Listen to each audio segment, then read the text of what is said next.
అందరికీ నమస్కారం. ఈ స్టోరీ వింటున్న ప్రతి ఒక్కరికి థ్యాంక్ యూ సో మచ్. అరుపు తెచ్చిన జ్ఞానంతో మీ మస్తిష్కాలు నిండిపోయి ఉన్నాయి. ఎమోషన్స్ అనేవి కళంకమైన మీ భోగభాగ్యాలను ఆనందాన్ని మరుగున పరుస్తున్నాయి. స్వేచ్ఛ ఆనందంతో పరిశుద్ధమైన ఎమోషన్స్తో శక్తిమంతులుగా జీవించాల్సింది, కానీ అది జరగడం లేదు. మీ జ్ఞాన తృష్ణలు జిజ్ఞాసను అభినందిస్తున్నాను. ఈ జిజ్ఞాస మరియు సాధనను అలుపెరగని పోరాటకు పటిమతో యోగి యుద్ధుడిగా కొనసాగించండి. అంతిమంగా ఈ చంచలత్వం నుండి బయటపడి దరిద్రత్వం మరియు అస్పష్టత నుండి విముక్తులైన ఆనందాన్ని పొందగలుగుతున్నారు. అలసట మరియు పరిమిత జ్ఞానం అనే వాటి నుండి బయటపడి నిరంతరము నేర్చుకుంటూ సాధన చేయండి.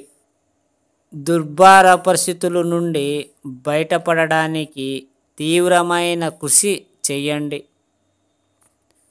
మీరు మీ అంతరంగంలో నివాసిస్తున్న ఆత్మస్వరూపాన్ని విస్మరించకండి.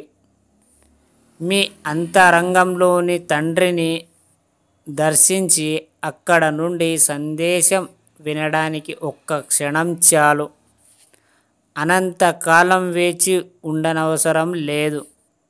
అంతరంగంలోని దైవశక్తి నుండి మాత్రమే సంప్రజ్ఞత సంప్రమిస్తుంది.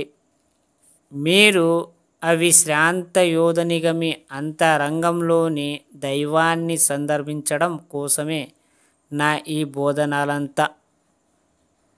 ఎప్పుడైతే మీరు మీ అంతరంగంలోని ఒక మనిషి, ఒక దేవుడు, ఒక యూనివర్స్ ఎప్పుడైతే ఉన్నాడు అని మీరు నమ్ముతున్నారో అప్పుడే మీకు అన్ని సక్సెస్ అనేది వచ్చేస్తుంది. అది ఎలాగంటే మీరు ఎవరికి అడిగే అవసరం లేదు. మీకు మీరే మాట్లాడుకోండి.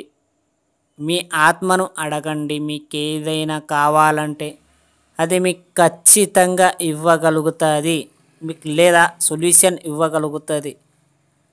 కానీ దాని మాట వినకుండా మీరు తప్పుడు పని నెరవేర్చడానికి వెళ్తున్నారు.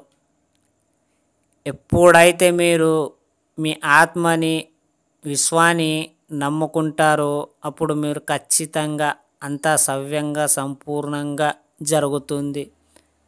అట్లీస్ట్ నువ్వు ఆలోచించే విధంగా మైండ్ని కరెక్ట్ చేసుకోండి. మీరు ఫస్ట్ నెగటివ్ని తగ్గించండి, పాజిటివ్ని మాత్రమే ఎక్కించండి.